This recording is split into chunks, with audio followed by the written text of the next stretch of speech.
Buenas tardes, bienvenidos. ¿Cómo están? Hoy vamos a ver la unidad 5, es la última unidad de esta primera parte, de este primer eje de la materia.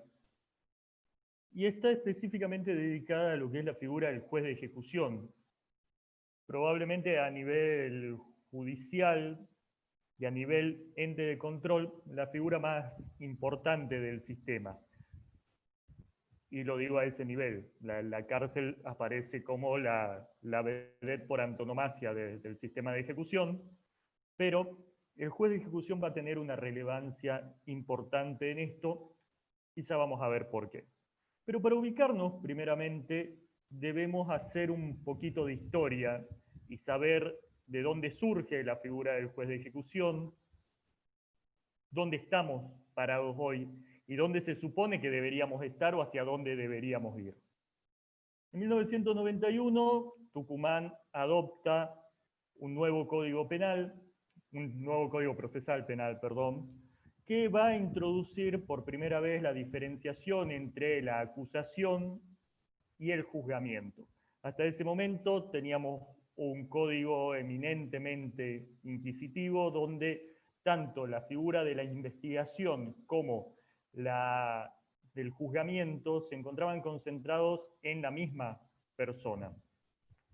Esto producía, no sé qué he tocado, ahí estamos, esto producía esta confusión en toda la etapa y en la etapa de ejecución generaba una suerte de laguna ahí de control. A partir de 1991 se organiza el nuevo sistema procesal penal, se establece esta diferenciación entre la investigación y el juzgamiento y se introduce la figura de la Cámara Penal como ente de juzgamiento propiamente encargada de la única etapa eminentemente oral del proceso penal. Esto se desarrolló así durante casi 30 años, de hecho lo estamos extinguiendo de a poco todavía, y en su momento de apogeo, hasta hace un poco más de 2 meses atrás, la Cámara Penal tenía 6 salas, cada una de ellas compuestas por 3 jueces, lo que implicaba 18 criterios más o menos diferenciados, vacancias al margen. ¿Qué tiene que ver esto con el juzgado de ejecución? Bien, en esta sistemática original no aparecía una figura a nivel magistrado encargado del control de la ejecución, por lo cual el control de la etapa posterior a una condena quedaba en cabeza del mismo tribunal que había dictado esa condena. ¿Sí? ¿Se entiende? Los mismos que decían que Guillermo Puig había sido culpable y por ende merecía una pena, era luego quien controlaba esa pena. Esto generaba una primera cuestión metodológica y de posición doctrinaria también, que hace a la contaminación del magistrado que controla, el mismo que ha conocido todo el proceso, que ha tenido acceso a antecedentes, a incidencias durante el proceso, un proceso que generalmente duraba años, y a lo largo del cual se tenía que encargar muy probablemente del control de la prisión preventiva, de alguna fuga posiblemente, de la comisión de nuevos delitos en el íter procesal, se encargaba también, posteriormente a haber encontrado culpable a este sujeto, de la ejecución. Es decir, que con toda la imagen que se podría haber formado del condenado, iba a caerle luego para evaluar su progresión a lo largo de la pena. Con esto de progresión vamos a volver luego, porque tiene que ver con lo que percibimos de la figura del juez de ejecución y lo que efectivamente es el juez de ejecución. Esto se mantuvo así, sin modificaciones, hasta el año 2006. 15 años esto funcionó en la norma y en la práctica de esta manera. En 2006, Tucumán, que ya tenía un retraso importante respecto de otras jurisdicciones del país, incluso del sistema federal, probablemente una de las pocas cosas en las que el sistema federal era más novedoso que el sistema procesal tucumano, Tucumán en 2006 sanciona y promulga la ley 7705, que es la que va a dar lugar a la creación de la figura del juez de ejecución penal. Un juez de ejecución penal para el Centro Judicial Capital y un juez de ejecución penal para el Centro Judicial Concepción. Monteros no entra en este juego porque, quizás algunos lo recuerden, otros no, Monteros no tenía etapa de juzgamiento en el proceso anterior, tenía etapa investigativa, más no de juzgamiento. Entonces, todas las condenas que salían de Capital iban a ir al juez de ejecución de Capital y todas las condenas que salían de Concepción irían al juez de ejecución de Concepción. Buenísimo, demoramos 15 años, pero nos dimos cuenta, ya está, vamos, tenemos juez de ejecución. Bueno, nos tomamos 10 añitos más en poner en funcionamiento esto. ¿Sí? Recién con la estructura actual del Consejo Asesor de la Magistratura, y digo la estructura actual porque recuerden que en el medio tuvimos muchísimos años de designación discrecional y en el medio otra conformación del Consejo Asesor de la Magistratura que luego fue modificada y dio lugar a esta. Recién con esta conformación, en 2016, va a asumir el primer juez de ejecución de la provincia de Tucumán. ¿Sí? Pero antes de que lleguemos ahí, el hecho de que el control recayese en la misma sala de la Cámara Penal que condenaba, tenía esta principal desventaja de los prejuicios, pero además tenía como desventaja que no había clarificación respecto de si la etapa de ejecución se iba a realizar también de manera mancomunada entre todos los miembros del tribunal o era uno de estos miembros lo que asumiría el control de la ejecución. Esto daba lugar a disparidad de desarrollos y sumado a esto, la etapa de ejecución se constituía dentro de cada sala de la Cámara Penal. Recuerden que les dije que eran 6, por lo cual teníamos 6, por lo menos 6 criterios y 6 formas distintas de llevar esto, pero dentro de cada sala de la Cámara Penal se constituía en una especie de isla, ¿sí? Donde había un operador que se encargaba de la ejecución, que llevaba entre 60, 80, 100 incidentes de ejecución y que se encargaba de manera exclusiva generalmente de esa tarea y que era la persona que tenía conocimiento directo del condenado y de los avances de este. ¿Sí? Había dos grandes islas en las salas de la Cámara Penal. Por un lado, la ejecución propiamente, y por el otro, el control de las suspensiones de juicio a prueba.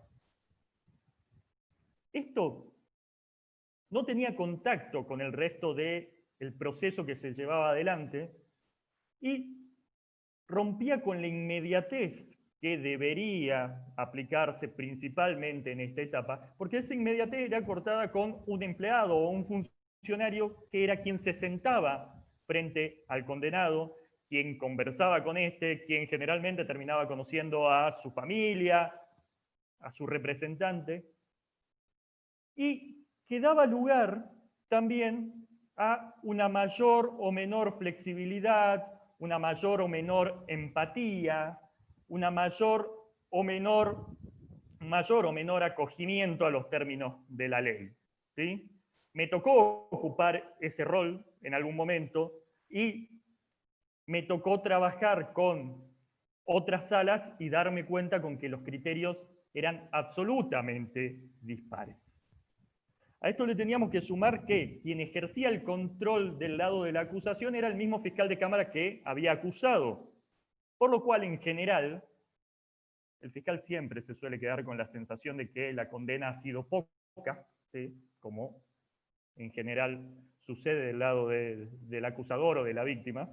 Entonces, se quedaba con esta imagen de mayor culpabilidad y la trasladaba necesariamente a la etapa de ejecución. Lograr que un fiscal de Cámara te diese un dictamen favorable a un permiso, un beneficio, un derecho, era terriblemente complicado y rayaba lo imposible. Y la defensa, y en eso sí se ha mejorado bastante, la defensa en general, tanto la defensa privada como la defensa pública, era bastante deficiente en la etapa de ejecución.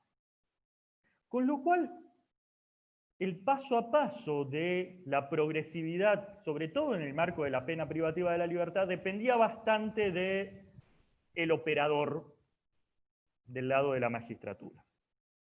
Esto, como les decía, se mantuvo así hasta 2016. En 2016, efectivamente, se cubre el primer cargo de juez de ejecución penal del Centro Judicial Capital, y ahí empiezan una serie de vericuetos. Voy a tratar, no me comprometo demasiado, de no hacer demasiada casuística y no entrar en demasiados detalles, pero la historia del juzgado de ejecución de Capital en sí misma merece un libro ya a esta altura.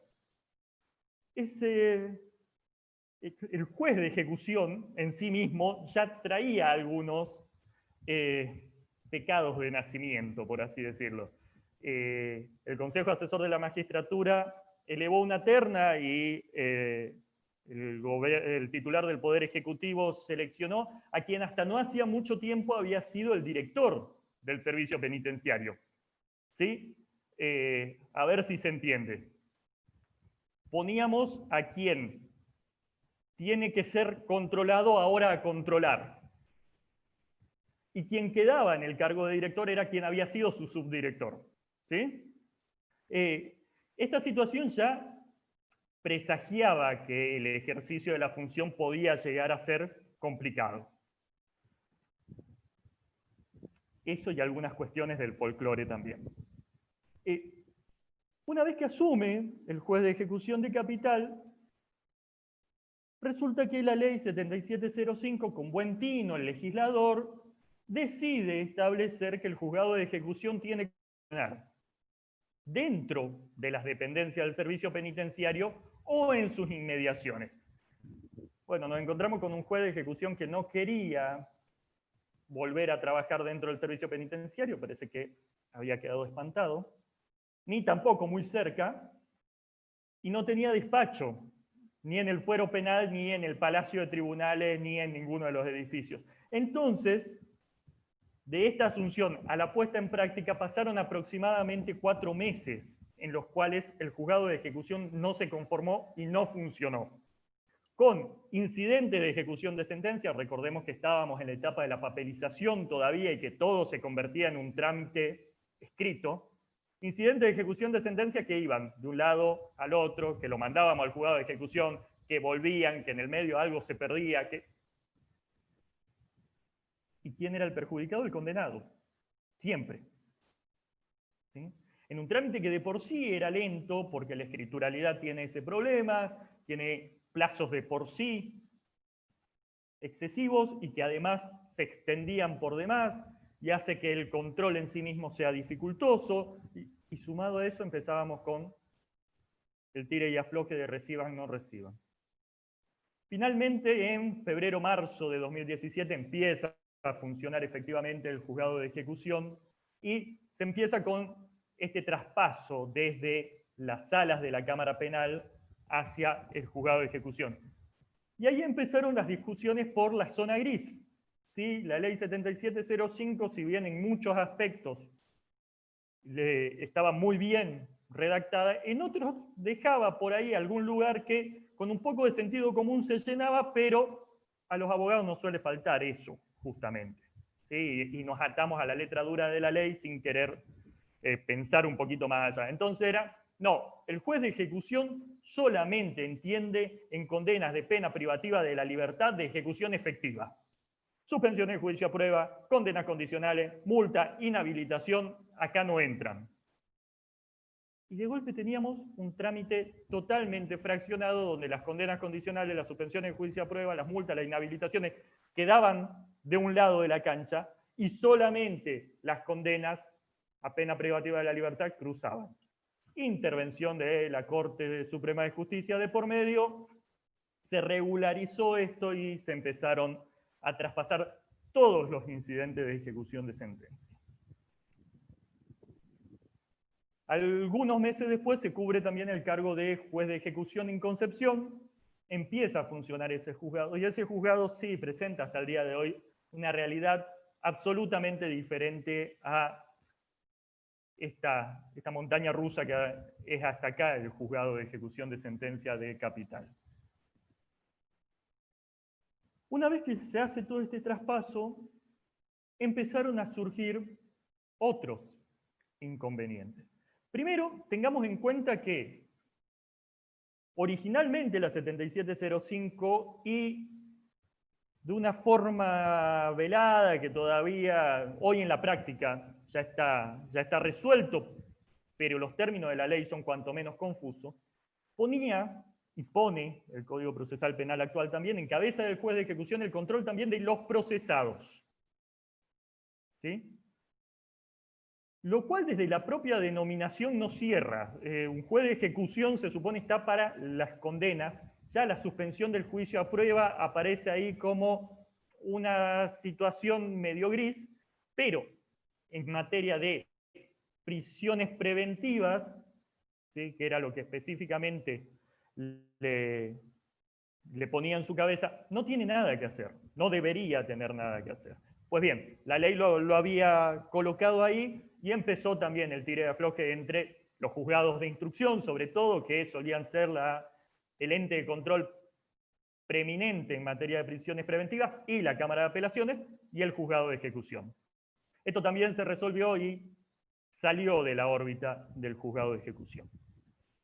Pero tengamos en cuenta que en Tucumán, en capital, tenemos un número que fluctúa entre 600 y 700 condenados, ¿sí?, por lo menos según lo informado. Todo eso cae en cabeza de un juez, con lo cual la cantidad de trabajo para un solo magistrado ya parece excesiva. Si a eso le sumamos que cualquier magistrado está sujeto a ser recusado o a excusarse de la intervención por diferentes causales, tenemos un primer problema, que es quién entra a intervenir en caso de que esto suceda. Y ese problema se agrava cuando el juez de ejecución ha tenido algún tipo de relación con la mayoría de los condenados que ahora está controlando, porque, les decía al principio, había sido el director del servicio penitenciario. ¿Sí?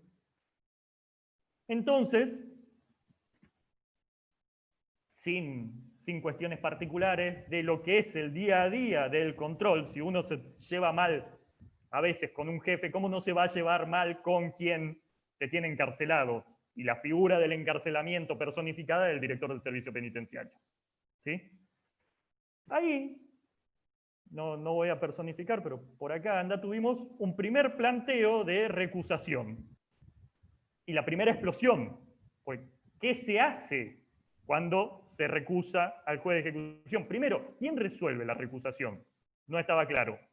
Lo mandamos a la Corte, no, la Corte lo devuelve, no es materia originaria. Que resuelva la Cámara que ha condenado. Y ya se empezó a tornar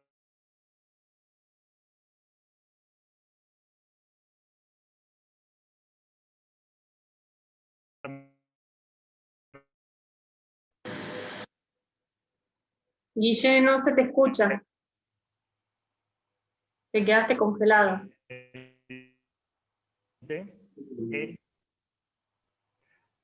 ¿Ahora? Ahora sí, ahí está. Bien. Decía, no sé dónde me quedé, decía, La Cámara, la primera recusación, Cámara. Resuelve la Cámara Penal, definitivamente, y el tema era, se acepta la recusación, ¿a dónde va esto? No tenemos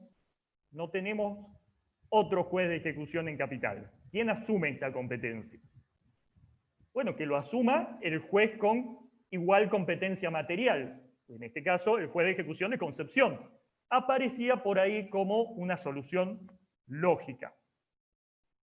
Sobre todo emulando el sistema federal, que resuelve más o menos de esta manera.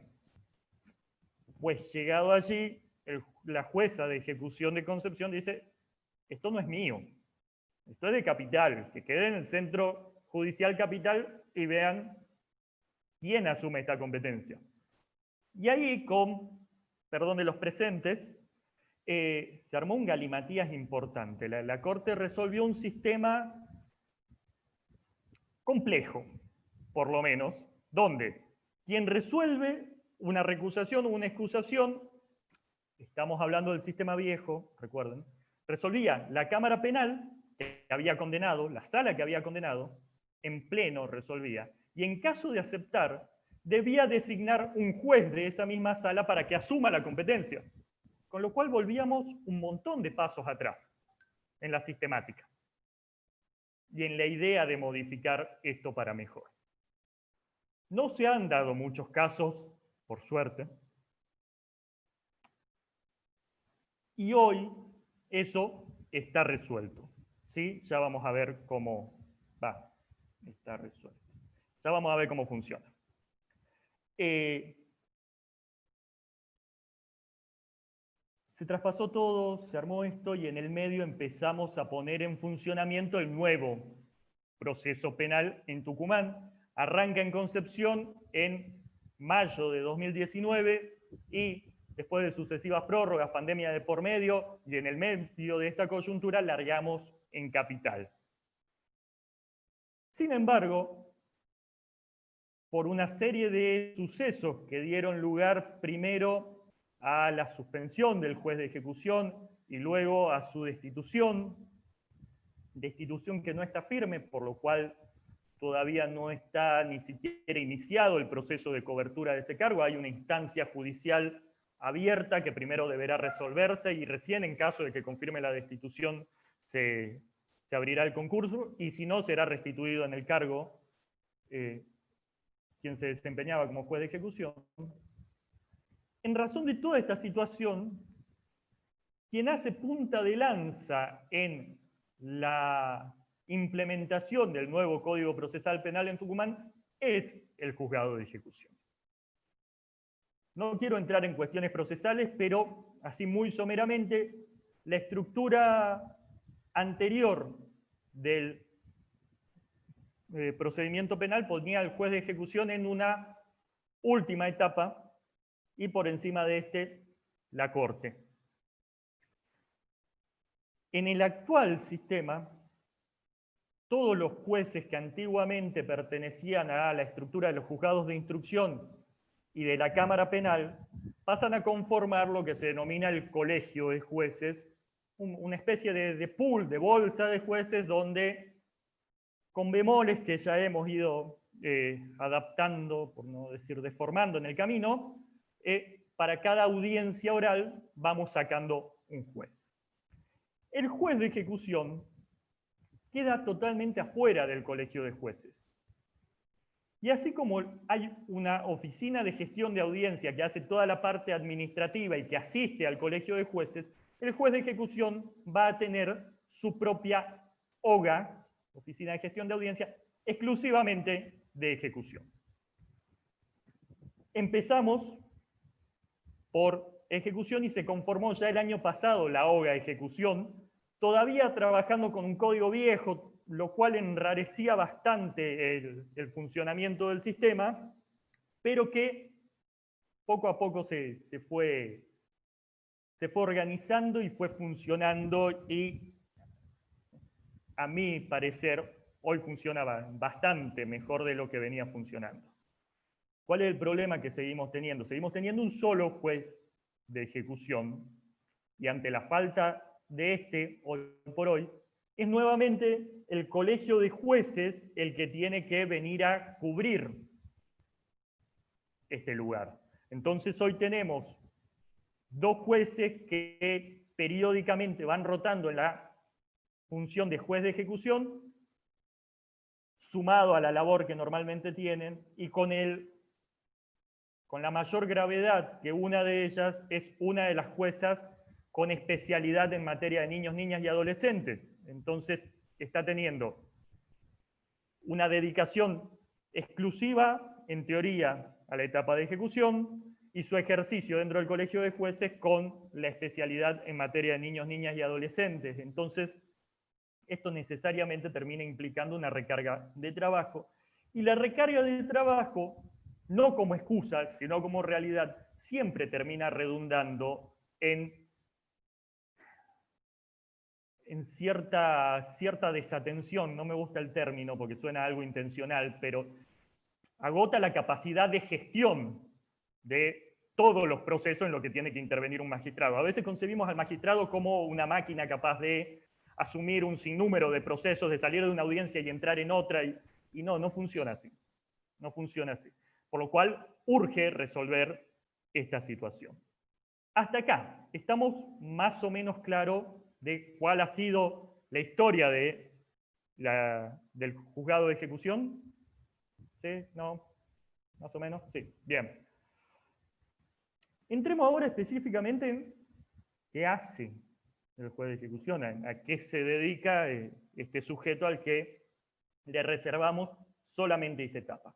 Y ahí hay una especie de construcción, de percepción de qué es el juez de ejecución, directamente ligada a cuál es la percepción que tenemos del fin del derecho penal. Y el fin del derecho penal parece ser meter gente en la cárcel, y punto. Entonces, la función del juez de ejecución parece ser controlar penas privativas de la libertad de ejecución efectiva. Y nada más. Pues no. Esto es quizás el mayor cúmulo de trabajo y la parte que mayor exposición tiene de las tareas del juzgado de ejecución. ¿Sí? Controlar. Este control inicia con el cómputo de pena. El cómputo de pena también era una operación matemática bastante simple, pero era una de esas cosas tabú en el viejo sistema que muy poca gente hacía. Y generalmente lo hacíamos mal, aparte. Pero el cómputo de pena era como la quintita de 6 personas, una por cada sala, que nos encargábamos de eso. Y como era información para uno mismo, y uno mismo la tenía clara porque sabía quién era quién, muchas veces el cómputo de pena quedaba ahí flotando y nunca llegaba realmente a plasmarse como acto jurídico. ¿Sí? Hoy el cómputo de pena está a cargo de la Oficina de Gestión de Audiencias. En el proceso intermedio en el que el juzgado de ejecución existió bajo el proceso anterior, la ley decía que el encargado de hacer el cómputo era el juez de ejecución. Y esto también generó una serie de tiranteses y de decisiones posteriormente de la Corte ejerciendo la función de superintendencia, puesto que había una realidad material que dificultaba que sea el propio juzgado de ejecución el que haga el cómputo, porque todos los elementos para realizar el cómputo, a ver, en el cómputo tiene que quedar claro cuánto es la condena, es el número base, ¿sí? Condenamos a 10 años de prisión. ¿Cuánto tiempo ya ha cumplido el condenado bajo un régimen de prisión preventiva, que a veces se desdibujaba? ¿Cuánto?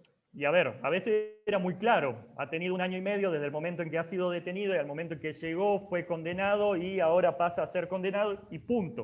Pero si había tenido entradas y salidas en el medio por revocaciones de cese de prisión, si se había profugado y había sido recapturado, esto generaba que haya que contar exactamente cuántos días implicaba cada uno de estos plazos y armar esa línea temporal. Todos esos elementos estaban en el expediente principal.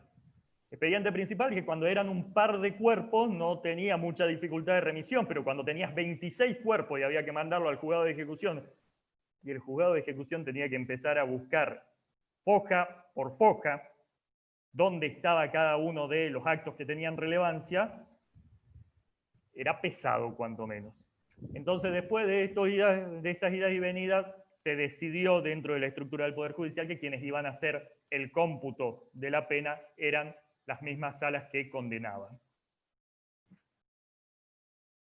Al principio se mandaba un cómputo pelado, se pedía que se manden otras actuaciones que sean necesarias, después se protocolizó esta situación, se fue enviando más completo, y con la llegada del nuevo sistema, con mucha lógica, se puso esta tarea en cabeza de la Oficina de Gestión de Audiencia, quien es la que dispone del legajo del cual va a extraer todos los datos necesarios y va a enviar al juzgado de ejecución la totalidad de las actuaciones necesarias para iniciar el incidente de ejecución o ahora legajo de ejecución.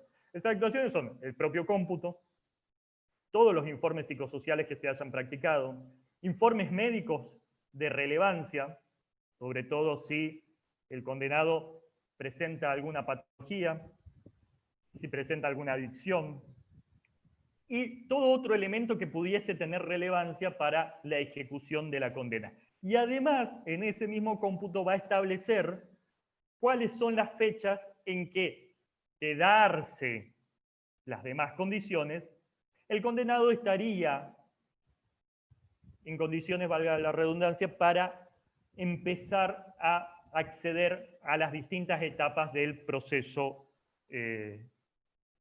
evolutivo de la pena. ¿Sí? Con eso comienza, y se supone que a partir de ahí el juez de ejecución va a tener en esta nueva estructura la resolución de pedidos de parte, pedidos del condenado con su defensa técnica o pedidos de la fiscalía, que ahí hay que hacer una disquisición. Ustedes en la charla que dieron el doctor Navarro Dávila y ay, se me fue, y Agustín Acuña, conocieron que existe una especialización en materia de defensa oficial relacionada a la etapa de ejecución. Esto por lo menos está funcionando así bastante estructuradamente en Concepción, en Capital un poco menos estructurado, pero del lado de la Fiscalía sigue sin existir esta especialización, con lo cual todavía estamos ahí con un pasito para resolver. Ya no es el juez, yo les decía hace un rato, dependía mucho del magistrado, del funcionario o el agente judicial que tuviese a su cargo la ejecución, el control y el paso de etapas y la respuesta a los pedidos del condenado. Hoy se resuelve, como en todo el resto del proceso, a pedido de parte. ¿Sí? Esto tiene ventajas significativas y además asegura el contacto directo del juez de ejecución con el condenado. Contacto, una inmediatez que obviamente en este contexto de pandemia tiene sus bemoles, pero que lo pone en conocimiento directo. Esto no era así aún cuando el juzgado de ejecución ya estaba funcionando como tal, porque seguía existiendo esta intermediación propia de la estructura anterior. Pero, como les decía, el juez de ejecución no solamente interviene en estas condenas. El juez de ejecución va a entender también en las condenas condicionales, ¿sí? Y hará todo el control del cumplimiento de las medidas que accesoriamente se imponen y cuya observancia es requisito necesario para que esa condena no se torne efectiva. ¿Sí? También va a entender en las multas y se va a encargar de percibir la multa, se va a encargar de averiguar por qué. Esto a pedido de parte, el averiguar es figurativo, es la fiscalía la que debería averiguar y poner en conocimiento, o la defensa dar razones de por qué no se está pagando la multa, e incluso podrá realizar modificaciones sobre el modo de cumplir esa condena, estableciendo un pago en cuotas, por ejemplo. Y también ante el no pago y el absoluto incumplimiento de la condena de multa, será el encargado, el juez de ejecución, de transformar esta pena de multa, según la metodología que ya prevé el Código Penal, en una pena de prisión. En cuanto a la pena de inhabilitación, que es la tercera o cuarta, según cómo asumamos la prisión y la reclusión, tipología de pena que prevé el Código Penal, el juez de ejecución no tiene mucha actuación. Allí la notación de la inhabilitación, tanto de la inhabilitación temporal como de la perpetua, de la relativa como de la absoluta, cae en cabeza de la Oficina de Gestión de Audiencia. Sin embargo, y si bien no lo explicita el código, entiendo que para el caso de que surja un incumplimiento de la inhabilitación, se me viene a la cabeza, por ejemplo, el caso de, se me viene el caso, no el nombre, qué problema, el caso de este boxeador que había sido condenado por homicidio culposo en virtud de un hecho de tránsito en el que había chocado a otro automóvil y matado a la conductora, y que tiempo después fue detectado manejando. Esta condena traía aparejada la inhabilitación para manejar y tiempo después fue detectado conduciendo un automóvil sin haber estado autorizado para ello. Entiendo que en ese caso la intervención, la primera intervención por lo menos sí correría a cargo del juez de ejecución. Sobre eso el Código Procesal no dice nada y queda ahí como vago. Tampoco son tantos los casos que tenemos, eso es cierto. Y va a entender, y acá sí creo, yo les decía recién, originalmente se ponía en cabeza del juez de ejecución el control de los procesados y se caía de Maduro que por ahí no iba la cuestión. Pero pone también en cabeza del juez de ejecución no el control precisamente, pero sí la resolución ante el incumplimiento o la modificación de las suspensiones de los juicios a prueba. A ver, esto es más penal 1 y calculo la mayoría de ustedes no pasó por criminología donde les recordamos, no quiero decir les enseñamos, porque yo en penal 1 no lo había aprendido, qué es la suspensión del juicio a prueba.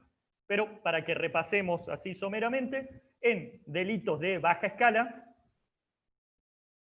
y no existiendo condenas previas, se puede acceder a una suerte de parate del proceso bajo la condición de cumplimiento de determinadas reglas de conducta por una X cantidad de tiempo, y en caso de que esto se cumpla, se extingue la acción penal, el proceso desaparece. ¿Sí? Así muy bestialmente explicado. Esto, que también era un islote en cada sala de la Cámara Penal, con una persona que se encargaba de esto o un nadie que olvidaba esto. Luego pasó hace no mucho tiempo, y por creación de la Corte Suprema de Justicia de la provincia, a la Oficina de Control de Medidas Alternativas, si no le erro, que funciona dentro del ámbito de la OGA, que realiza todo el control de esta etapa, un poco en juego con el patronato. Ahí también hay una confusión de funciones en cabeza del patronato, pero que a partir de la entrada en vigencia del código, ante el incumplimiento, o, hago un paréntesis acá, cuando estuvo la directora del patronato comentaba ahí esta tirantez con la Oficina de Control de Medidas Alternativas y de suspensión de juicio a prueba, porque no estaba muy clarificada cuál es la función de cada uno. Hay como una pisada de funciones entre los dos, donde en apariencia al menos hacen prácticamente lo mismo. ¿Sí? Hay una duplicación de trámite ahí.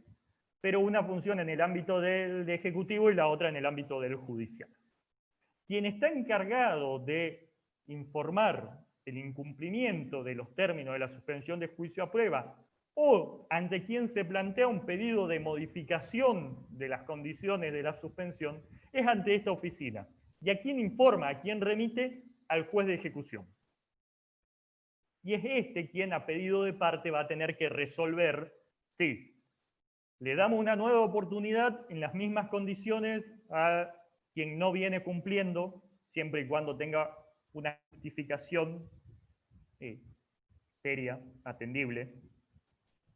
Por ejemplo, una de las condiciones más típicas es que adopte oficio o profesión, así como en el aire, y en general estamos tratando con sujetos que no han tenido una formación laboral previa. Entonces los largamos al mundo con un versito de adopte oficio o profesión y ¿qué pasa? ¿Y qué pasa en el medio de una crisis económica donde ni quien tiene un oficio o una profesión labura? ¿Qué hacemos? Entonces si se siente y dice, mire, yo ando buscando, pero la verdad no hay, y tenemos que atender esto. Ahora bien, si lo que se pide es una modificación de las condiciones, también el juez de ejecución lo va a resolver.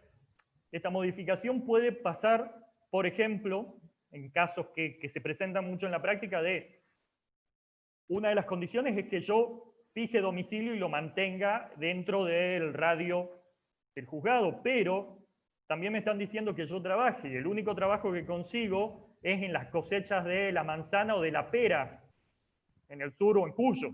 Entonces yo necesito que usted me dé permiso para que yo me vaya 3 meses a cosechar y yo le prometo que si usted me dice que yo me presente en la comisaría de la zona, lo voy a hacer y cuando vuelva me presento acá. Pero eso tiene que quedar plasmado.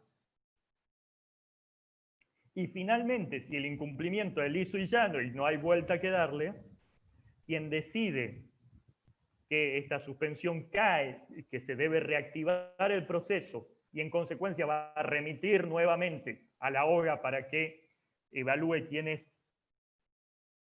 o quiénes tienen que intervenir, es también el juez de ejecución.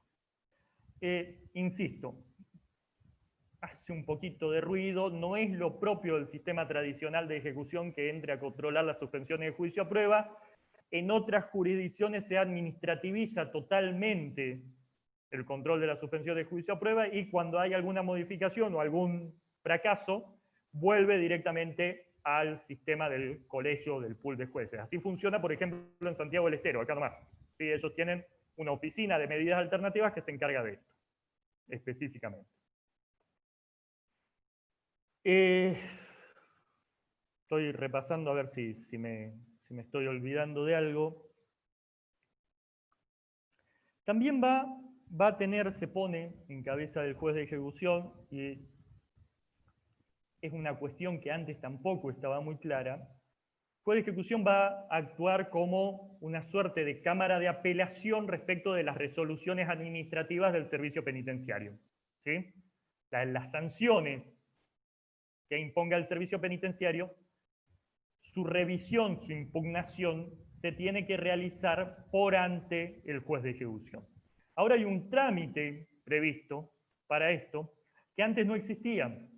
Entonces nos enredábamos en esto de llega la sanción, que además llegaba, a ver, la escrituralidad complicaba todo. Entonces llegaba tarde, le habían impuesto una sanción de 15 días de arresto y la sanción llegaba 45 días después, ya cumplida, ya y sin ninguna capacidad real de revisión. Y más allá de que algunos tribunales hayan tenido un poquito más de voluntad y hayan ido más allá e incluso hayan avanzado en alguna declaración de inconstitucionalidad de algún reglamento que venía complicado, llegaba tarde. La resolución llegaba efectivamente tarde. Y podía servir para antecedente para otro caso, pero ya para el caso particular había llegado tarde. Se me viene a la cabeza la declaración inconstitucional del reglamento original de la unidad 9, que no soportaba ningún análisis serio. Pero el caso que le había dado lugar a esa declaración de inconstitucionalidad ya había pasado para cuando la resolución llegó. Hoy este sistema está creado, está previsto, y además está claro quién revisa las resoluciones del juez de ejecución, algo que tampoco estaba muy clarificado anteriormente. Las resoluciones en materia de ejecución de la Cámara Penal tenían el carácter de definitivas para entrar en la casación, o por lo menos esa era la posición clásica. Entonces, no había una vía de impugnación hábil y violábamos sistemáticamente el principio del doble conforme, que también tiene vigencia en materia de ejecución. Esto por imprevisión legislativa, que complicaba todo luego. Hoy no, hoy tenemos muy claro que quien revisa las resoluciones del juez de ejecución es el Tribunal de Impugnación.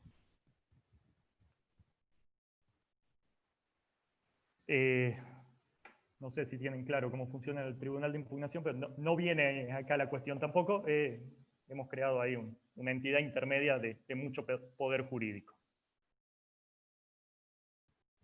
Y también tiene el juzgado de ejecución, por lo menos en lo normativo, en los fines declarados, un rol importantísimo en el desarrollo de la política de reinserción del condenado, ¿sí? Se supone que el servicio penitenciario me lo cuida con esto de que las cárceles serán sanas y limpias para protección y no para castigo, ¿sí? Suena hermoso.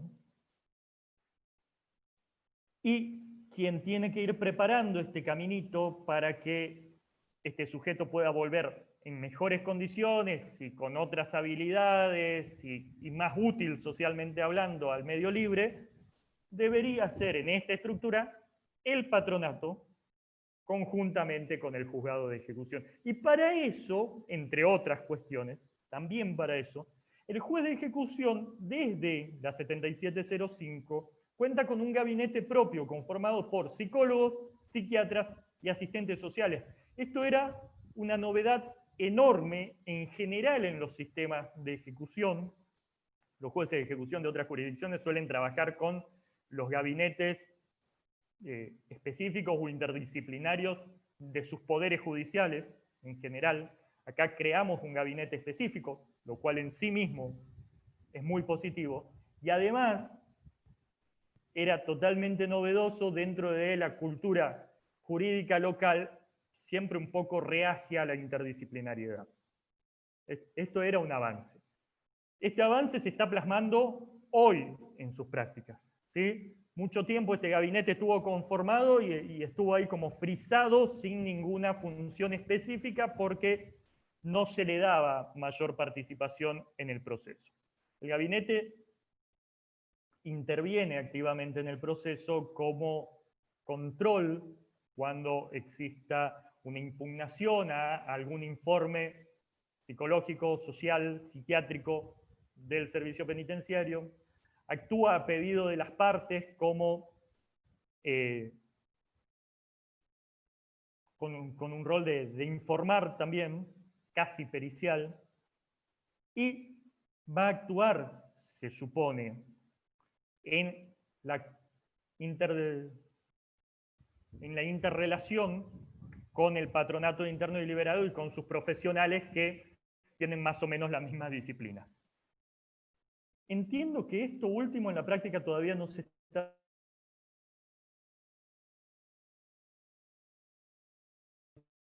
considero que estamos en un camino accidentado y que en algún momento vamos a alcanzar mejores resultados con esto.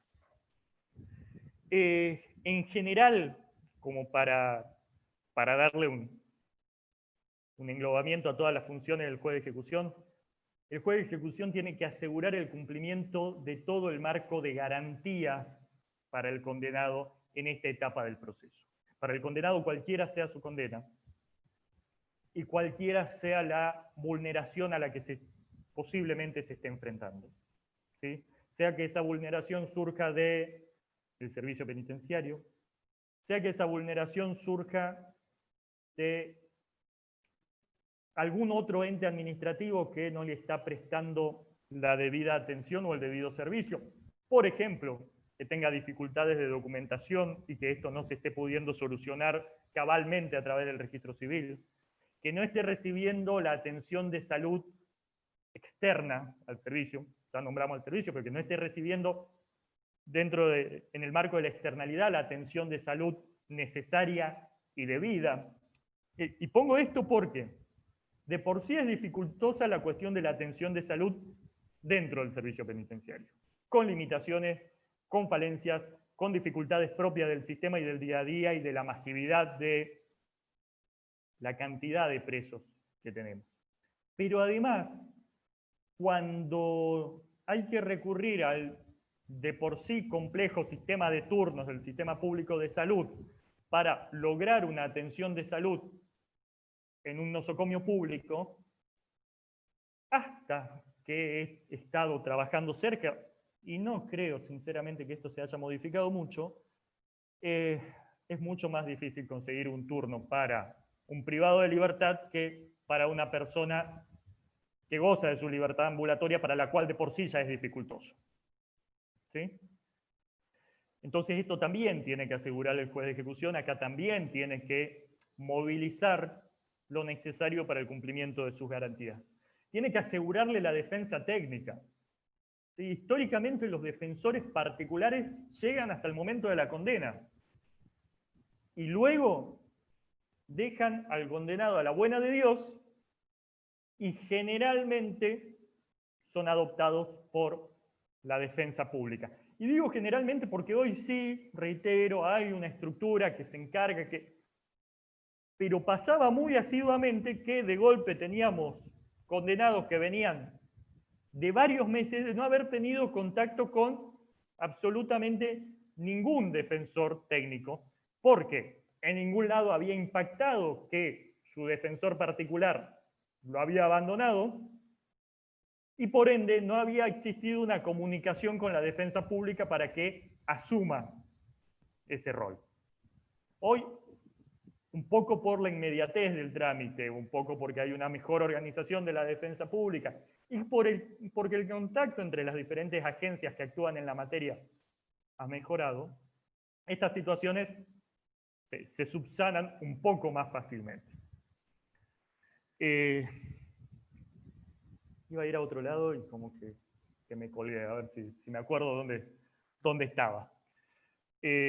Dijimos defensa, dijimos salud, dijimos educación, todo este marco de derechos, y no solo, y en esto hay una cuestión que hace a las especialidades que tratamos a lo largo de los dos ejes de esta materia.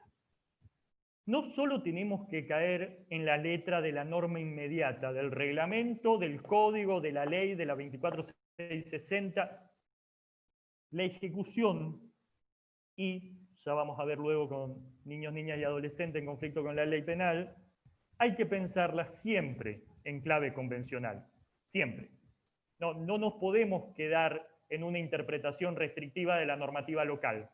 Hay que pensar en sistemática convencional, porque disponemos de un amplio marco normativo, superador en muchos casos de la normativa interna, y que nos da la respuesta a la mayoría de los conflictos que pueden llegar a plantearse en este marco. Entonces, hay que pensar desde ahí, hay que pensar aseguramiento de garantías desde ese lugar. Ya que desde el 94 hayamos incorporado el marco de convencionalidad, suma mucho, pero además hay otros instrumentos que no están contenidos explícitamente en el 7522, pero que son de suma utilidad para el control de la garantía y para el desarrollo de políticas en esta materia. Y ahí también, y también lo vamos a retomar más adelante en el otro eje, pero tanto el juez de niños, niñas y adolescentes como el juez de ejecución tiene que enmarcarse dentro de esta figura que hoy se discute bastante, que es la del juez militante. No militante en sentido de militancia de banderías o de partidos políticos, sino militante en el sentido de actividad. ¿Sí? Si bien la mayoría de las decisiones se dan a pedido de parte, si yo, juez de ejecución, estoy viendo que hay una situación X que merece ser atendida, tengo que intervenir ahí con la mayor inmediatez posible. Pasó en la última feria, antes de que arrancase con toda la pandemia, que quien estaba subrogando en ese momento el juzgado de ejecución por suspensión del magistrado, tomó conocimiento por una vía extraoficial de una situación de peligro real para un condenado dentro del ámbito del servicio penitenciario. Y se presentó espontáneamente a tomar conocimiento y se encontró con una situación que, de haber esperado que la defensa sea quien ponga en conocimiento, ya hubiese pasado. ¿Sí? Esta proactividad es imprescindible para quien se ponga el saco de magistrado de ejecución. Hace falta un compromiso particular. No digo que los demás jueces no lo deban tener, pero en esta materia, así como en niños, niñas y adolescentes, hace falta un compromiso particular, especial, que desgraciadamente no entra dentro de los marcos evaluativos a la hora de definir quién quién aprueba en un concurso para estos cargos.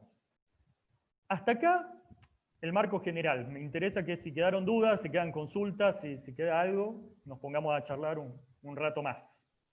¿Sí? ¿Alguien? Veo algunos mensajes en el chat, pero no sé si tienen que ver con lo que yo venía diciendo. La Hiena Barrios. Gracias, Marcelo. Exactamente él era. No me salía. Él. Sí, sí. Yo entiendo que en ese tipo de casos donde flagrantemente encontramos a alguien que está incumpliendo con la inhabilitación, la primera intervención por lo menos tiene que ser la del juez de ejecución, posiblemente luego derivando al menos una línea que surja del incumplimiento en sí, pero la primera intervención tiene que estar a cargo del juez de ejecución. Ahí hay una zona indefinida legislativa, ni siquiera gris, no se dice nada, con lo cual me parece que responde más a una construcción pretórica en el caso de que aparezca un caso. Entre nosotros es bastante poco usual ese tipo de casos, porque, si no lo saben les cuento, pero la mayoría debe tener idea, nuestro delito comarcano tiene que ver con la propiedad en un altísimo porcentaje, y de ahí tenemos delito contra la vida y algunas otras cuestiones, pero más que nada encerramos gente que aparentemente se ha llevado algo que no debió. ¿Dudas, consultas, aportes, retos? Guille. Sí, Marcelo. Sí, no, te quería dar la mirada. A mí me tocó trabajar desde la Corte toda la etapa previa al doctor Guyot y posterior al doctor Guyot. Y la verdad que fue la época de agosto del 2016 hasta el año pasado, en que la Corte más habeas corpus en contra de magistrados, particularmente del juez de ejecución, recibió en la historia, justamente por algunas deficiencias o por decirlo de alguna manera, que el doctor Guyot no entendió diferenciar o no entendió la función que le cabía oportunamente.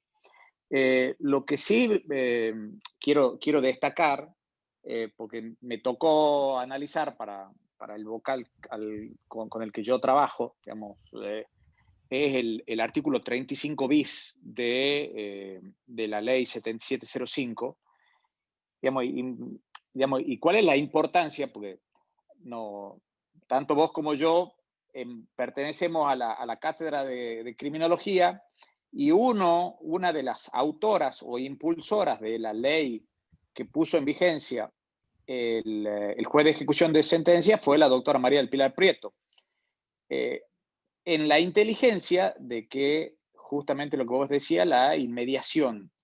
Un juez, y esto hay que ser sincero, los jueces que tienen que resolver causas penales a diario no iban diariamente ni semanalmente, quizá mensualmente tampoco, a visitar a cuáles son a los distintos internos.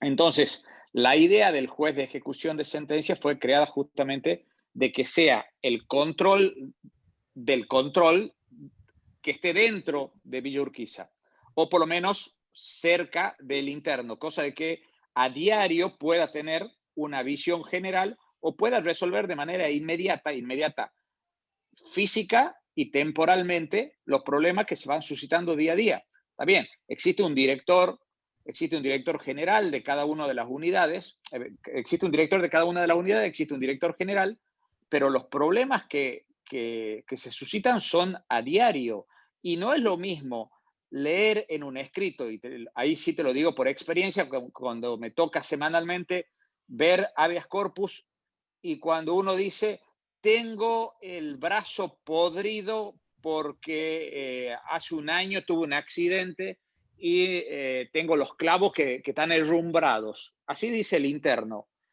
Y tenemos un informe médico del servicio penitenciario que dice que está perfecto el brazo. ¿A quién le creo? ¿Al médico que es empleado del servicio penitenciario o el interno que me está diciendo que está engangrenado el brazo. Indudablemente, el juez para resolver tiene que hacer esa audiencia de visu. Entonces, si está en Villa Urquiza, en 5 minutos puede determinar a través de la inmediación, a través de la visión y a través de una audiencia diciendo, tráelo al interno, tráelo al médico para que directamente se pueda ver y se pueda resolver conforme a derecho a través de los hechos. Y esos hechos no es lo mismo leerlos viéndole la cara al interno, viendo que el interno está sufriendo, que efectivamente tiene gusano, que está pudriendo el brazo, o porque la verdad que en mi experiencia de día a día, el interno dice blanco y el servicio penitenciario dice negro. Indudablemente no hay términos medios, uno de los dos miente. Y la única forma de determinar la certeza de esa afirmación o la falsedad de la misma es sabiendo o digamos viendo y pudiendo conversar con las distintas partes. Pero para terminar, lo que quería aclararte el tema del artículo 35 bis, cuando vos hablabas de los condenados, digamos que el juez de ejecución de sentencia se encargaba, entre otras cosas, de condenados, pero también de los procesados. Sí, digamos, en líneas generales, estamos hablando con el viejo sistema y vos lo explicaste muy bien, había un corte tajante. Toda persona que era procesada pertenecía a la sala y era el juez, eran los camaristas de la sala que estaban llevando a cabo el juicio o que llevaban a cabo el proceso, los que respondían por las garantías constitucionales del interno procesado. Mientras que cuando había una persona condenada con condena firme, pasaba a estar exclusivamente en manos del juez de ejecución. Pero hay una zona gris, y la zona gris la daba el 35 bis, inciso 3, que decía que el juez de ejecución penal conocerá, decía el artículo 35 bis, en las cuestiones referidas a la observancia de todas las garantías incluidas en la Constitución de la Nación y de la provincia, en los tratados internacionales con relación al trato a brindarse a las personas privadas de su libertad, sean imputadas, procesadas o condenadas. Esto es lo que abría la puerta a algo que hemos tenido que interpretar. Pero si el juez de ejecución, y para que haya una ejecución, una persona tiene que tener condena y condena firme, si bien hay procesados que pueden ingresar al sistema, digamos, de progresividad por voluntad propia, pero ¿cómo se entiende que el juez de ejecución tenga que velar por esto? Y la interpretación que dio la Corte es la siguiente. Como el juez de ejecución tiene la inmediación que no lo tiene el juez de cámara, porque no está en Villa Urquiza, no tiene un contacto diario, ante cualquier caso urgente, o como vos has dicho, lo que ha sucedido con el doctor Roldán Vázquez en la feria de julio del año pasado y en la de enero, febrero de este año, el juez que está en contacto diario y ve algún tipo de irregularidad o ve la posible o efectiva violación de cualquier garantía constitucional, sea de condenado o sea de un procesado, tiene la obligación de actuar. ¿Y por qué? Justamente porque lo permitía el 35 bis, inciso tercero. Es lo que si bien depende, el interno procesado depende de la sala y no del juez, pero el juez tiene potestad cuando sabe que se le está violando. ¿Por qué? Porque no es que va a levantar el teléfono y va a decir, no es competencia mía, yo le informo a los jueces y que los jueces intervengan. O sea, la obligación está y esa puerta se la abría el 35 bis. Pero eso no significa de que dependan los internos procesados del juez de ejecución. Agrego ahí, porque me había quedado colgado, hice toda la historia de cómo había rebotado el juzgado de ejecución y sus vericuetos iniciales, pero no conté dónde está hoy. Hoy el juzgado de ejecución funciona frente al mayor complejo penitenciario de la provincia, que es la cárcel de Villa Urquiza, así está en la vereda enfrente, está en unos 20 metros. Esto es propicio, si bien la lejanía respecto de Concepción se mantiene, la lejanía respecto de Banda del Río Salí se mantiene, la mayor concentración poblacional privada de libertad se da en Villa Urquiza, por lo cual, y además, ese edificio, hasta donde conozco, pertenece al departamento de producción, por lo cual está cumpliendo a rajatabla la ley de funcionar dentro de las dependencias del servicio penitenciario, más allá de las ficciones que comentaba Pablo el otro día, de que el departamento de producción es y no es servicio penitenciario, pero se está cumpliendo a rajatabla. Con lo cual resulta muy útil a estos fines de inmediación. Y cuando se dio el caso que vos contabas, Guillermo, de la recusación del juez de ejecución, oportunamente, cuando le asignan la competencia a la doctora Alicia Merche de Concepción, una de las alegaciones de la doctora Merced, y creo que con razón, decía justamente de que ella estaba en Concepción. Hacerse cargo de internos o internas que están en San Miguel de Tucumán o que ellas no tienen la posibilidad de atención de manera directa, tergiversaba justamente la esencia del juez de ejecución de que pueda tener un contacto directo, fluido, y no solamente vía telefónica y por intermediarios. Entonces, ahí es cuando la doctora Merced... En ese momento, al menos, por ahí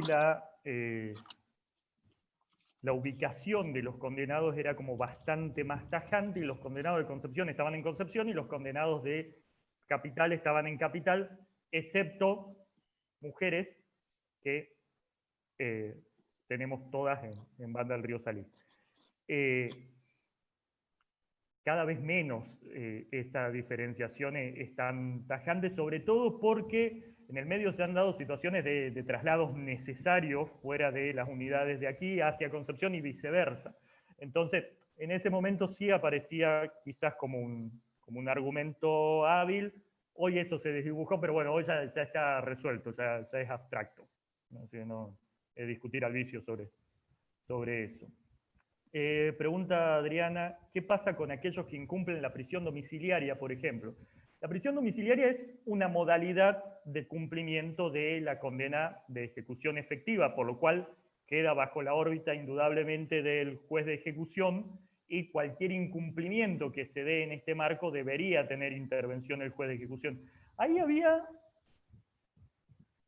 un problema enorme, ¿sí? Si bien eran pocos los casos de prisión domiciliaria, históricamente, se daban en muy pocas situaciones, era una cuestión de excepcionalidad absoluta. No había dispositivos de control alternativos a parar un efectivo en la puerta, como sí tenemos hoy, mayor o menor cantidad, pero hoy tenemos dispositivos de control. En la historia, en el esquema clásico, la prisión domiciliaria significaba que se tomaban una serie de resguardos que no se sabía muy bien si se estaban cumpliendo y que explotaban ante una evidente ruptura del régimen cuando lo veían al condenado caminando por pleno centro. Por eso también la excepcionalidad se daba en casos de enfermedades terminales, de muy avanzada edad, donde uno más o menos interpretaba que no había mucha posibilidad de romper con esta estructura. Hoy es una medida, sobre todo en materia de prisión preventiva, mucho más aceptada, pero que también en materia de condenas ha tenido otro desarrollo, sobre todo a partir de que contamos con pulseras electrónicas de control. En algún otro momento podemos discutir efectividad, no, coherencia del sistema, etcétera, pero a partir de esto hoy se da con más asiduidad. Su ruptura, igual que el incumplimiento de las condiciones que se imponen a un condenado condicional, recae necesariamente en el juzgado de ejecución. Juanjo, ¿cómo corresponde hacer un cómputo en el caso de un condenado a prisión perpetua? El cómputo va a tener todos los elementos de un cómputo tradicional en cuanto a los términos de la prisión preventiva, entradas y salidas en ese marco, Estoy hablando del cómputo ahora, bajo este sistema. O sea, ya por ahí te perdiste de cómo tiraba tierra encima mío respecto de los errores que se cometían históricamente con la formulación de los cómputos. Pero hoy se ponen todos esos elementos temporales que se tienen hasta acá, se indica que es una prisión perpetua, se fijan las fechas conforme el régimen para la prisión perpetua, y ahí ya entramos en algunas disquisiciones sobre las que vamos a encontrar jurisprudencia para un lado y para el otro, y probablemente nos vamos a decidir el día que la Corte de la Nación llegue a algún caso y lo tome como tal y decida. Mientras tanto, más o menos cada provincia va haciendo lo que le parece. El gran problema que tenemos particular de la pena, en el caso de perpetua, ¿sí? Que conforme la estructura de la Constitución y la interpretación que históricamente se le ha dado de la jurisprudencia a esto, emula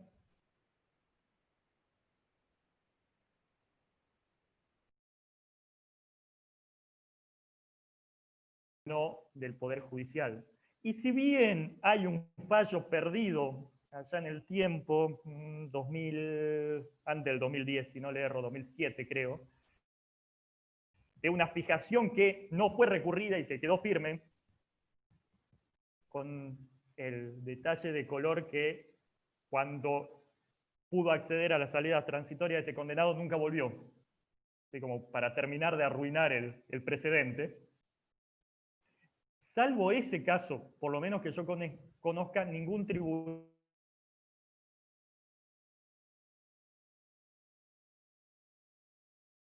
hubo otro caso que posteriormente la Corte revocó en virtud de un recurso presentado por la Fiscalía en aquel momento. Sigue estando dentro del ámbito del Ejecutivo, entonces la temporalidad de acceso se da en esos términos de la 24660 y no hay determinación de la pena, sino no hay un número sobre el cual jugar. Aquí en Salta había juez de ejecución. Luego Muchas gracias, Guille. No, de nada, Juanjo. No sé si fui claro en realidad. Sí, sí se entendió. Te cuento un caso que me pasó, que bueno, me quedó la duda más que nada por eso.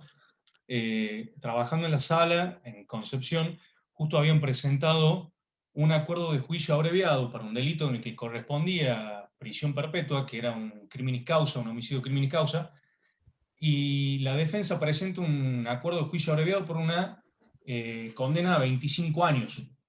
Y la sala lo rechaza porque no estaba adecuado a la pena que indicaba el código, que era perpetua. Entonces, por ahí venía la duda, sí. Si hacemos jugar el Tratado de Roma, si lo fijamos en los 35 años de los beneficios. Más que una cuestión de cómputo ahí, yo vuelvo a...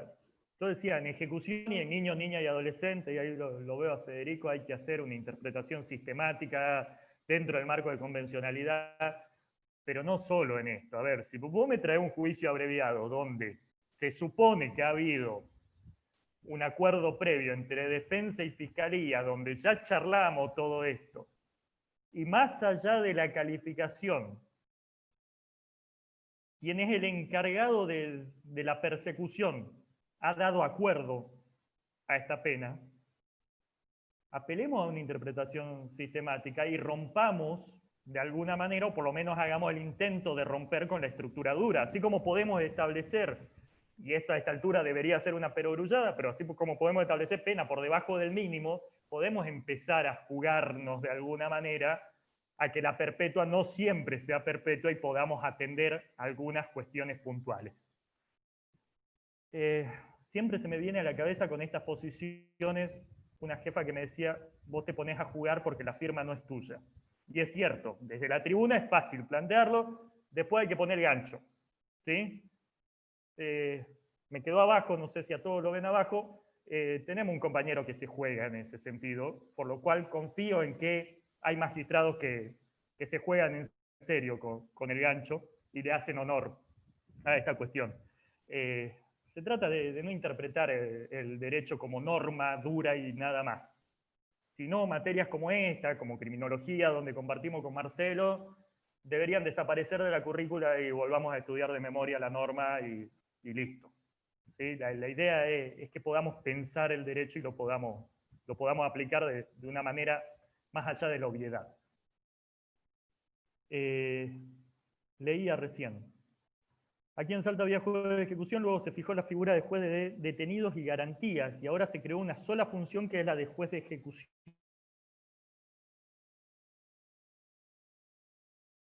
Una función mucho más amplia que incluso la que tiene el juez de ejecución acá. Me queda la duda, Salta tiene, creo, todavía un código.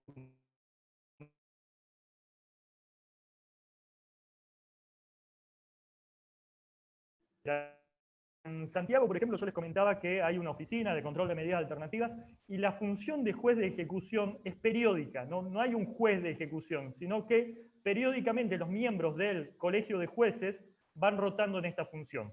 Este modelo es replicado en varios lugares. Creo que Santa Fe funciona de un modo muy parecido. No le quiero errar. Y Neuquén también. Profe, quería consultarle por el material bibliográfico de esta unidad. Entiendo que está en el campo del material bibliográfico. Igual, ¿sí? Código, ley, y vean de vuelta la clase. Cuando preguntamos seguramente vamos a preguntar cuestiones de clase, así que ya que queda grabada, aceleren, ¿sí? Y veanla de vuelta. Lo de aceleren es un tip que a mí me sirve, ¿no? Por ahí es plomo tener que ver 1 hora y media de vuelta, pero si uno lo pone en 1,5 al video, todavía se entiende y lleva menos tiempo. Guillermo, Sí. Sí, a ver, tenemos material, pero la verdad que creo que es demasiado lo que deberían estudiar para el primer parcial, no lo queremos abrumar. Sí, como vos dijiste, viendo, digamos, con lo que vos has explicado de clase, la ley 7705 más la normativa que es actual, el nuevo código, que ya le vamos a subir cuáles son los artículos específicos, y complementado con la charla quizá de la doctora Merched, no obligatorio, ¿no? Pero para que tengan un poco más claro el panorama, más que suficiente. Arranca en el artículo 334, ¿sí? Específicamente lo de ejecución en el código nuevo, así que véanlo de ahí. Este código, más allá de algunas cuestiones puntuales que todavía estamos tratando de entender, pero en general goza de una redacción entendible, así que no van a tener mayor dificultad, menos específicamente en esto. Se me ríen por lo de 1,5, ¿no? ¿En serio? Sirve. Tómenlo como consejo útil. ¿Alguna otra duda? ¿Consulta? ¿Aporte? Silvia. Sí, buenas tardes. ¿Cómo estás? ¿Se escucha bajo? Creo que menos mal que las has hecho liviana con el pasaje de juzgado de ejecución, porque lo habrías mareado a todos si le contabas toda la historia. Pero sí, la verdad es largo y complejo.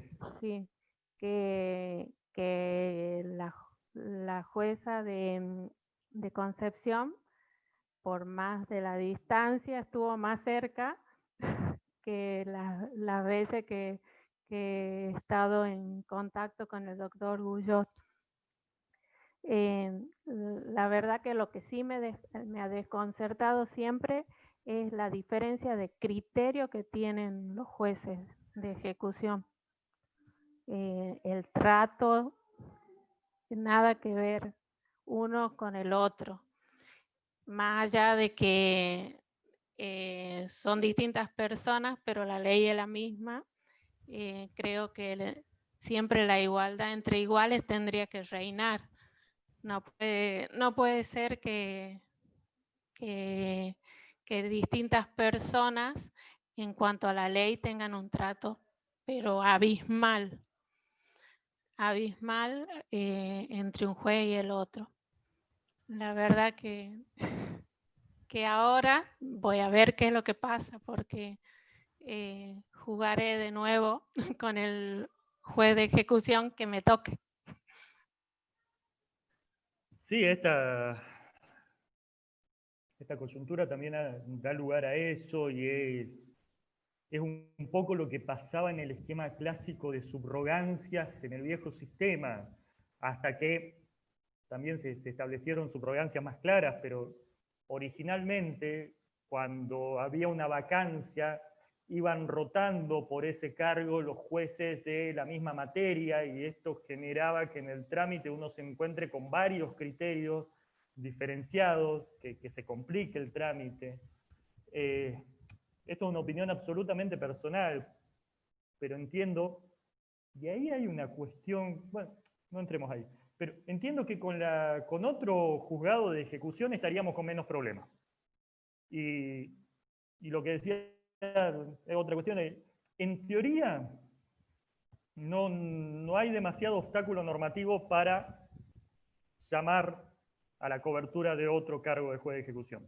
En su momento la Corte explícitamente lo había solicitado, y entiendo que había tenido algún trámite legislativo que no llegó a plasmarse, pero... Ay, no, te voy a matar, estoy dando clase, me apaga la luz.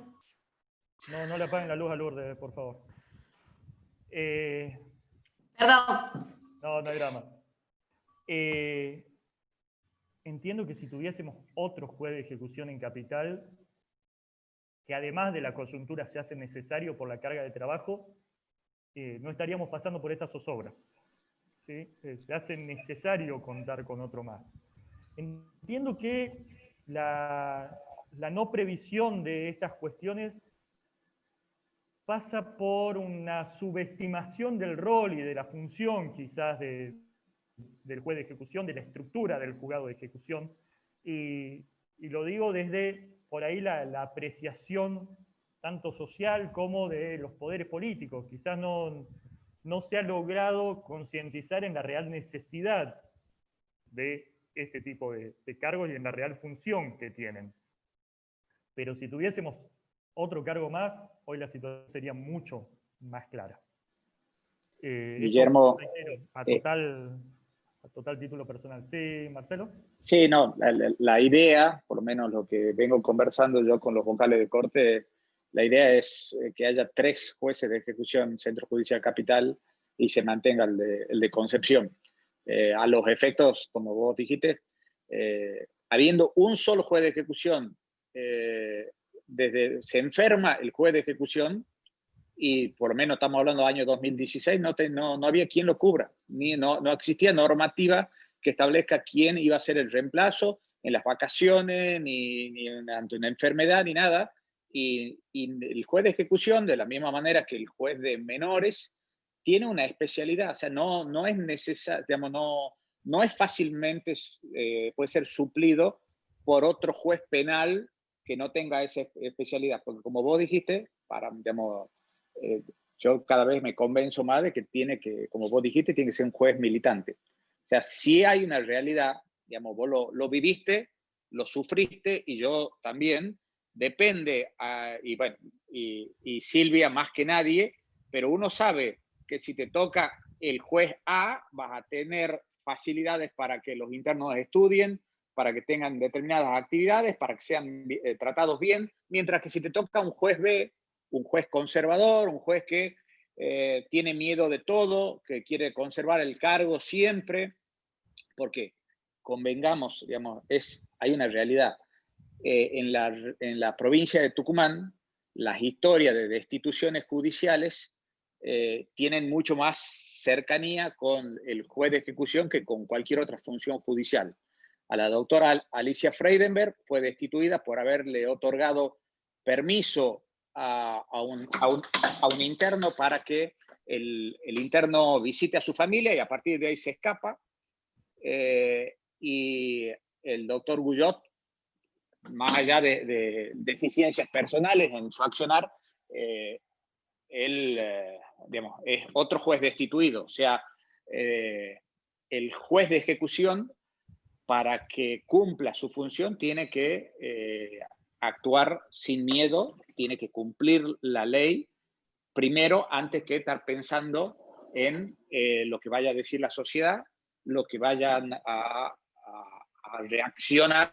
O sea, cada permiso, y esto lo vimos a partir de agosto del 2016, empezó en Villa Urquiza una situación caótica en donde los presos se cosieron laborados. Villa Urquiza, a partir de la llegada del doctor Guyot, porque no entendió la clave de lo que significa ser un juez de ejecución. Ante cada pedido, esto ya lo dije el otro día, pero ante cada pedido de un interno sacaba un previo. O sea, en vez de tengo un inconveniente, a ver, venga el interno, escucharlo y solucionar previamente examen de orina para ver si se droga o no. Si lo que estaba pidiendo el interno era visitar a la madre que estaba enferma. O sea, ¿cómo no va a generar un caos alguien que vive sacando, digamos, por las dudas, no por las dudas, es porque no quiere resolver, porque cada permiso de cada salida de un interno es un riesgo para el juez. Porque si se escapa, pero esto el juez tiene que tener la claridad de que la responsabilidad no es del juez, y eso está claro a partir de la Corte de la Nación, cuando la reincorpora la doctora Alicia Freidenberg. Si el juez autoriza a una salida a un interno y la autorización es con todas las normas de seguridad para evitar cualquier fuga, y el director del servicio penitenciario manda 3 policías y los 3 policías van, o mejor dicho, no policías, los 3 agentes, los 3, vamos a una hipótesis, van al baño simultáneamente y el interno se escapa, ¿es responsabilidad del juez de ejecución? Indudablemente no. La responsabilidad civil, digamos, administrativa y responsabilidad penal también tiene que recaer sobre los guardiacárceles, tiene que recaer sobre el director que no ha previsto o no ha previsto debidamente cuáles son las normas de seguridad para acompañar a ese interno a la clase, a lo que fuera. Entonces, sí remarco que la cantidad de jueces de ejecución, sí, por lo menos 2, pero lo ideal para mí en el Centro Judicial Capital tiene que ser 3. Y en segundo lugar, contar con un equipo capacitado, también militante, o sea, gente que le interese los internos, que crea en la reinserción de las personas privadas de libertad, cosa que en muchos casos no se daba en el grupo que trabajaba con el doctor Guyot. No estoy personalizando, pero muchos de las personas que fueron a trabajar con Guyot fueron por el ascenso, porque venían de familia, y cuando les tocaba entrevistar a los familiares, o sea,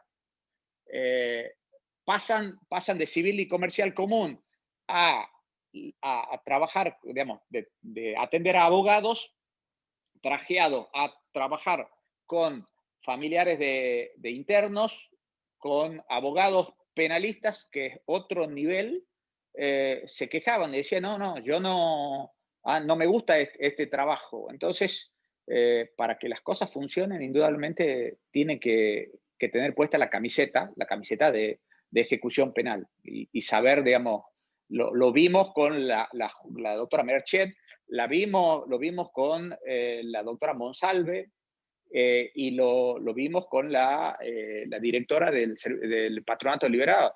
Es gente que tiene puesta la camiseta, la gente que le interesa los derechos humanos, no solamente de los internos, sino también del personal del servicio penitenciario. Es la única manera de que la Constitución diga una cosa y la realidad indique de que, bueno, las garantías se cumplan para todos.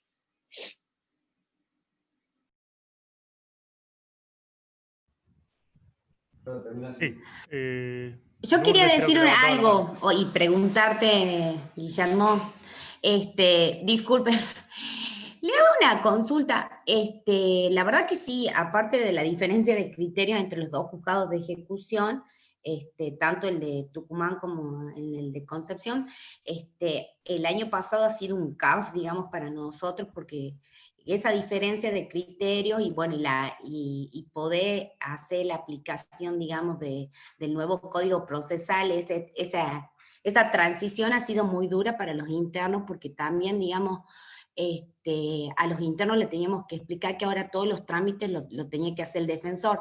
Entonces, también ante la OGA, y no entendían ni qué era la OGA, y uno le decía la Oficina de Gestión de Audiencia, pero ya no es más juzgado, pero ¿por qué? Y bueno, creo que desde esa parte, digamos, es como que siento que ha habido una deficiencia, sí por parte de la defensa, pero también por parte, digamos, como que ha sido un abandono por parte de los juzgados de ejecución. Sí, creo, esto es una opinión mía sola, que los jueces de ejecución, digamos, como lo dice la ley, tienen que ser unos jueces de trinchera, que estén dispuestos a entrar al servicio penitenciario. Y la verdad que yo he tenido la experiencia de poder entrar a la huelga de hambre a la que ha habido a principios de año con la cuarentena, con el doctor Roland Vázquez, con la doctora Iácono.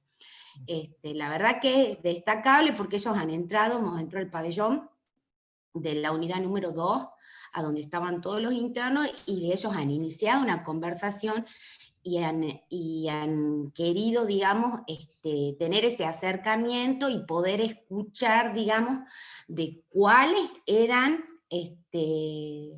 las inquietudes que tenían, porque siempre, ahora también en el último motín, digamos, que ha habido en el penal, la consigna de los internos para realizar el motín era que venga el doctor Guyot. O sea, y esa también falta de desinformación, cuando hay algunos que todavía estaban convencidos que seguía el juez de ejecución de capital, y ni siquiera, digamos, esa notificación. Yo te quería preguntar si hay en algún estatuto o algo donde estén establecidas esas visitas periódicamente al servicio penitenciario o a las unidades.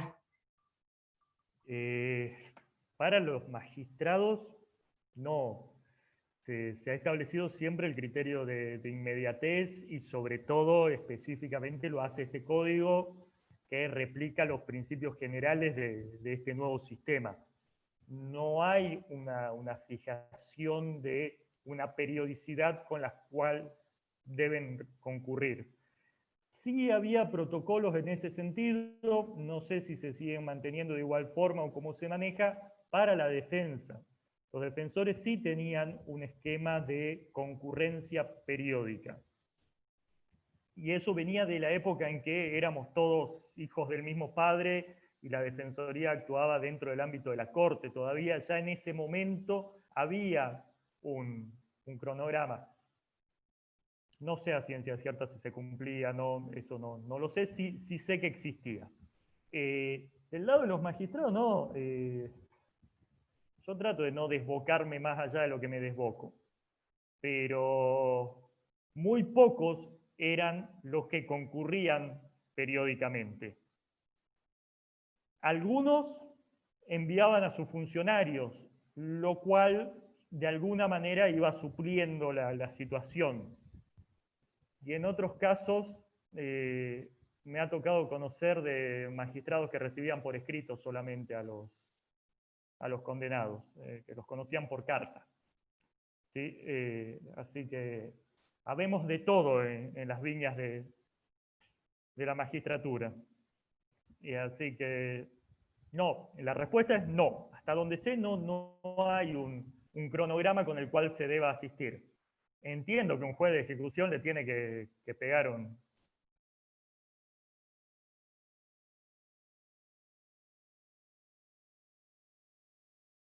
los condenados y para ver cómo están las instalaciones y a ver, suponemos que nadie le va a decir al juez de ejecución que no puede entrar. Así que en cualquier momento, como quien va a tomar un mate, puede cargar el termo y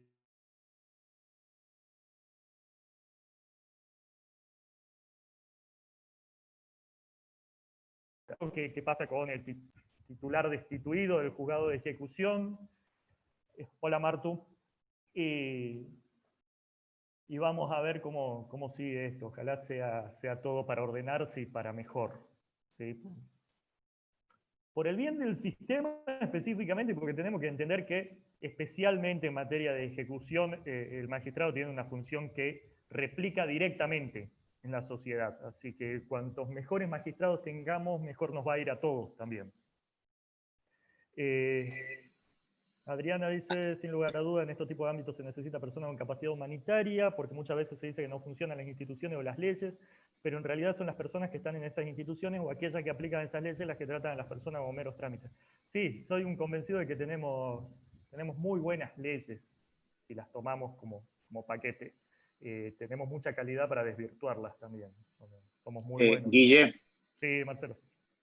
Disculpa, complementando un poco con el tema de normativa, sí, como vos decís, no hay ninguna normativa que indique la periodicidad de que el juez de ejecución tiene que ir, pero se supone que estando al frente, la visita puede ser bastante periódica, digamos, por no decirte diariamente. Lo que sí está en la Ley Orgánica de Tribunales, al artículo 13, inciso 23, una de las obligaciones de la Corte es supervisar con los demás jueces y funcionarios competentes las cárceles provinciales. Recordemos que el año pasado todos los vocales de Corte, no estaba el doctor Estofán, visitaron la cárcel, pero bueno, es algo completamente extraordinario. O sea, sí deberían haber visitas por lo menos cada 2 meses, 3 meses por parte de los vocales de Corte, de la misma manera que por parte de los jueces en general, jueces penales. El artículo 94, inciso 12, asistir a la visita de cárceles, lo establece como la obligación al ministro fiscal. Y después también el ministro pupilar y de la defensa también tiene, no recuerdo bien cuál es el artículo, pero no sé qué seña hace Lourdes, sí. Pero bueno, no lo encuentro ahora. Una vez nomás fue el ministro público de la defensa, digamos, sí se ha avanzado mucho con la oficina de privados, de asistencia a privados de la libertad, que son los que los asisten a los internos en las audiencias ante la OGA y en los sumarios disciplinarios, digamos, trabajamos bastante bien con el Ministerio Público de la Defensa, que ahora en pandemia hacemos todo vía WhatsApp, pero ha sido un logro desde el año pasado, digamos, que se ha podido llevar adelante. Antes no había un total abandono de la defensa pública.